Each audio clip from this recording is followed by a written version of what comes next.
it seems like as the government has gotten more effective at restricting the supply of prescription opiates and driven up the price, that's just driven people to heroin. I agree with every word of that sentence except just. Okay. I don't think it's an accident that the number of initiations peaked and went down. I think there are some people for whom those prescription opiates were an irreplaceable stepping stone to opiate use. They weren't going to start sticking a needle in their arm or buying a glassine baggie full of something from some guy in a dark alley. But when their friend said, "Oh yeah, I've got some Percodans here," they're happy to take one. It was and that was relatively safe, unless you lost control of your habit, taking one Percodan wouldn't do any harm. And then people got strung out on the prescription drugs,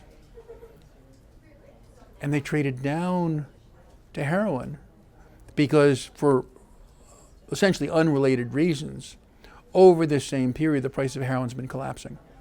When I got into this business years ago, a milligram of heroin on the street cost about $2.50, and that was $1979. That number's now 25 cents. Wow. So that's not just a 90% collapse, because the inflation, it's something like a 97% collapse. It's absurd. Yeah. And so when Mr. Trump said that drugs now cost less than a candy bar, that's not entirely untrue, because 5 milligrams of heroin, if you're a naive user, plenty for an afternoon, and that's $1.25 worth.